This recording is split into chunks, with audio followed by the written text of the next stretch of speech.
Ok, merci beaucoup de l'invitation.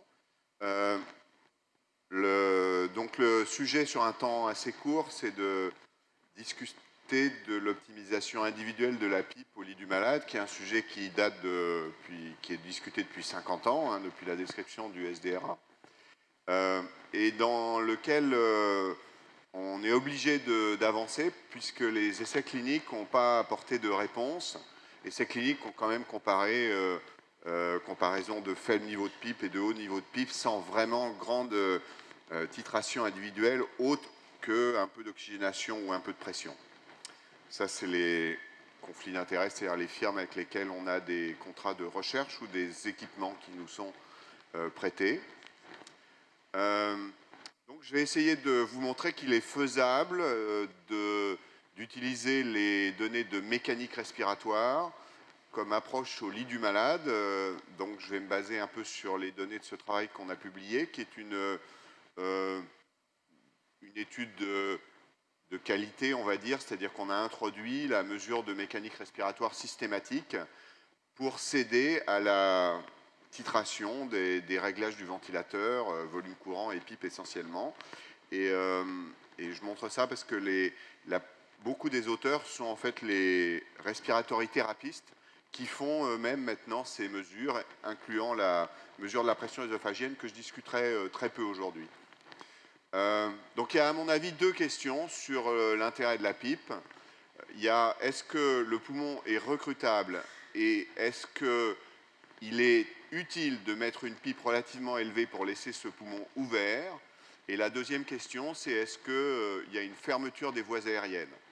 Et ces deux questions amènent une troisième réponse, c'est-à-dire que s'il n'y a ni recrutabilité ni fermeture des voies aériennes, il n'y a pas d'intérêt à mettre une pipe élevée, ce qui est aussi un élément important. Alors la recrutabilité, ça a été montré de manière très convaincante par l'imagerie. Vous voyez ici le scanner à 5 cm d'eau et à 45 cm d'eau de pression d'un patient qui a un SDRA. Et vous voyez qu'en termes de densité pulmonaire, il n'y a pratiquement aucun changement. Le changement majeur qu'on observe, c'est la réduction du volume cardiaque, qui est donc l'effet négatif de la pression positive sans effet positif. Donc voilà un malade où on dirait on ne veut pas mettre de pipe élevée, on va mettre la pipe la plus basse possible. Et puis à l'inverse, ça c'est un patient chez qui l'effet est assez spectaculaire sur les densités pulmonaires, vous voyez, qui se réaèrent sous l'effet de la pression. Il y a d'ailleurs beaucoup moins d'effets cardiovasculaires, vous voyez que le volume cardiaque bouge beaucoup moins, donc ça veut dire que notre pression, elle a un effet bénéfique pulmonaire et moins négatif cardiovasculaire. Donc on a besoin de connaître cette recrutabilité individuelle et cette très jolie approche au scanner, elle n'est pas faisable en pratique clinique à mon avis aujourd'hui. On pourrait imaginer qu'on fasse des scanners à deux niveaux de pipe et qu'on analyse les densités. On est très très loin de faire ça, donc il faut trouver d'autres techniques. Donc ça c'est la répartition de la recrutabilité dans un groupe de 70 patients à RDS, donc c'est une série assez confortable. Et vous voyez que ça va des 0%, donc un certain nombre de malades qui ne sont absolument pas recrutables, à des 40, 50, 60%, avec une médiane qui est autour de 10 ou 15%. Donc la moitié des malades qui ont moins de 10% de poumons qui se réouvrent quand on passe à 45 cm d'eau, donc qui ne sont pas recrutables. Alors pourquoi c'est important de ne mettre de la pipe que quand on est recrutable? C'est illustré par cette analyse secondaire de la même série où vous avez la quantité de poumons, alors c'est une diapo un tout petit peu compliquée, la quantité de poumons non aérés qui est exprimée en grammes de tissu.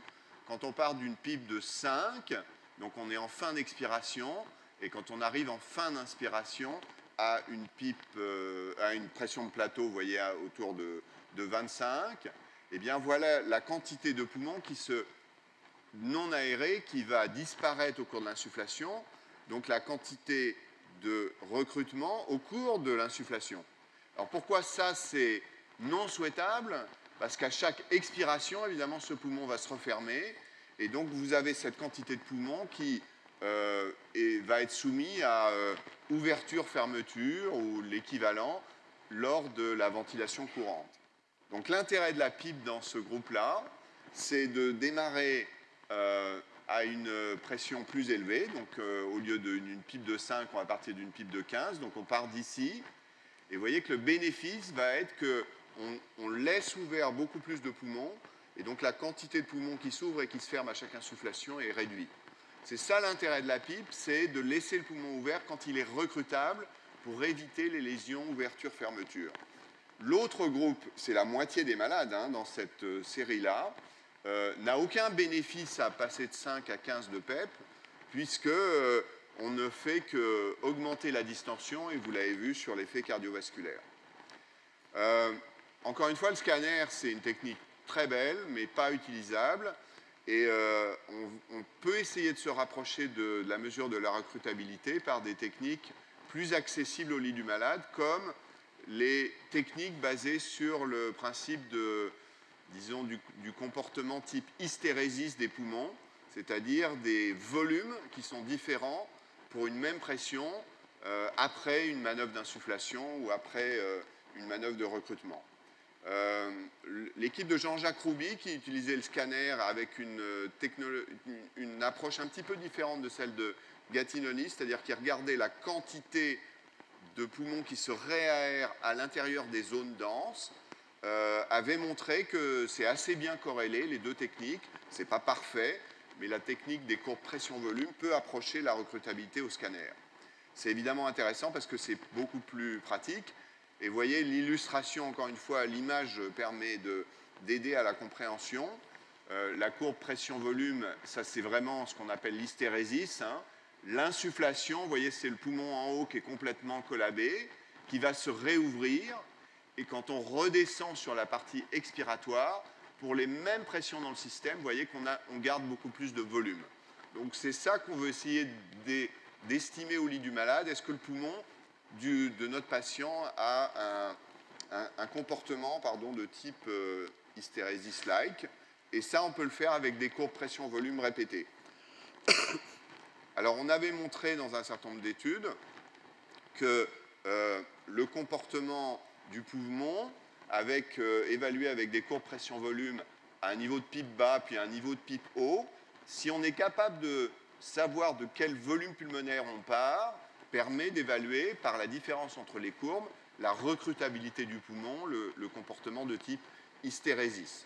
Alors, dans cette étude, on avait par exemple utilisé la mesure absolue du volume pulmonaire pour placer nos deux courbes, ce qui valide, si vous voulez, la position des courbes. Quand on se retrouvait exactement sur la même position en partant d'une pipe 15 au lieu d'une pipe 5, eh bien, c'était un poumon qui était non recrutable. Quand on partait avec un volume pulmonaire supplémentaire, c'est du gain qu'on a appelé le recrutement. Alors, la technique est faisable au lit du malade, elle reste un peu compliquée. La mesure des volumes pulmonaires permet de s'approcher de ça de manière assez simple, mais on a essayé de simplifier cette technique, qui aujourd'hui est encore en cours de validation, et on a une approche encore plus simple aujourd'hui de tester cette recrutabilité au cours d'une seule manœuvre. Cette manœuvre, c'est une simple expiration en baissant la pipe. Donc, je vais essayer de vous le montrer ici. Vous avez un malade qui est ventilé classiquement, avec une pipe de 15, en ventilation contrôlée. On réduit d'abord la fréquence respiratoire, de manière à pouvoir avoir des longues expirations. Et on va s'intéresser au volume expiré qui est mesuré par le ventilateur. Donc on va brutalement, c'est-à-dire en un seul cycle, baisser la pipe, par exemple, de 15 à 5 cm d'eau, donc faire un delta de pipe de 10 cm d'eau. Et là, on va lire sur le ventilateur quel est le volume expiré dont on va retrancher le volume courant, bien sûr, et qui va nous permettre très simplement de mesurer le volume de fin d'expiration entre deux niveaux de pipe. Alors, comment est-ce qu'on tire l'information du recrutement? Eh bien, on le compare au volume théorique qui devrait bouger entre deux niveaux de pipe si on se réfère à la compliance. Donc, on prend la compliance qu'on mesure à faible niveau de pipe, par exemple 30 ml par centimètre d'eau, et on dit si notre poumon n'est pas du tout recrutable, si c'est juste une insufflation, un delta de PIP de 10, on devrait avoir un volume qui change de 30 fois 10, 300 millilitres. Et tout ce qui est au-dessus de ces 300 millilitres, on considère que c'est du recrutement. Et dans une série, encore une fois, qui est en cours de validation, on a montré que quand ce volume était, on l'a exprimé en pourcentage du volume courant pour le rapporter au volume courant utilisé, quand ce volume dérecruté était au moins 30% du volume courant insufflé, on était dans la catégorie des malades recruteurs. Alors, on est en train de finir la validation sur 50 patients où on a fait comparer des mesures du volume pulmonaire, mais c'est déjà une approche très simple qui peut permettre d'indiquer si le malade est dans la catégorie plutôt des recruteurs ou plutôt des non-recruteurs. Je pense que pour dire si le malade est recruteur ou non-recruteur, il faut regarder un ensemble de paramètres. Vous avez vu par exemple que l'effet hémodynamique est un effet important. Vous avez vu la taille du cœur qui peut être augmentée ou diminuée, inchangée ou diminuée. Et donc on ne va pas regarder seulement ce paramètre, et on va aussi regarder l'oxygénation. L'oxygénation, on sait que ce n'est pas parfait. Ça fait partie des quelques données physiologiques qui corrèlent le recrutement et l'oxygénation. Vous voyez que c'est corrélé significativement, mais que c'est très loin d'être parfait. Mais il y a un certain nombre de données qui suggèrent que les malades recruteurs, les malades répondeurs en termes d'oxygénation à la PIP auraient un effet plus favorable de la PIP. Alors, c'est des données rétrospectives qui sont tirées de l'analyse de deux essais cliniques, l'essai Loves et l'essai Express. Et je vous laisse juste réfléchir un tout petit peu à cette diapositive. C'est le delta de PF, d'oxygénation, quand les malades ont été randomisés, soit vers une PIP plus élevée, soit vers une PIP plus basse. Et vous voyez, cette diapositive est pour moi assez extraordinaire parce qu'elle montre l'effet de la PIP sur l'oxygénation, qui est certes significatif, mais qui en gros va dans tous les sens. Et donc si cette information-là, c'est-à-dire de tester très précisément quel est l'effet de la PIP, on passe à côté, on va rater une information très importante. Donc un simple message clinique, c'est de dire tester deux niveaux de PIP avec aucun autre changement que la PIP, pas la FiO2, pas les fluides, pas les vasopresseurs, et regardez ce que ça fait sur l'oxygénation, parce que les données suggèrent que les malades qui sont les plus répondeurs à la PIP sont les malades qui vont avoir le meilleur pronostic. Vous voyez, c'est la probabilité de décès quand on leur met une PIP élevée. Le deuxième critère que je voulais donner très rapidement pour tester la PIP, c'est de regarder s'il y a une fermeture des voies aériennes. Et ça, on peut le regarder grâce à une courbe pression-volume, qui est une technique simple à faire au lit du malade. On s'aperçoit que dans un tiers des patients à RDS, la courbe pression-volume, elle est de ce type-là. Et pendant toute la première partie de l'insufflation, en fait, il n'y a aucune insufflation du poumon. La courbe rouge ici, c'est simplement le circuit du ventilateur. Ça veut dire que les voies aériennes, pas les alvéoles probablement, mais les voies aériennes sont complètement occluses. Et je pense que c'est important de le savoir parce que si il y a cette pression d'occlusion, c'est probablement un phénomène qui explique, voilà un certain nombre de malades, vous voyez, où on retrouve de manière répétée le même niveau de pression d'occlusion. On retrouve des lésions bronchiolaires dans les données histologiques des études expérimentales qui étudient les lésions liées à la ventilation. Et il est probablement important de mettre un niveau de PIP minimum pour laisser ces voies aériennes ouvertes. En conclusion, je pense que l'utilisation de la mécanique respiratoire est faisable au lit du malade. C'est ce qu'on a montré dans ce papier.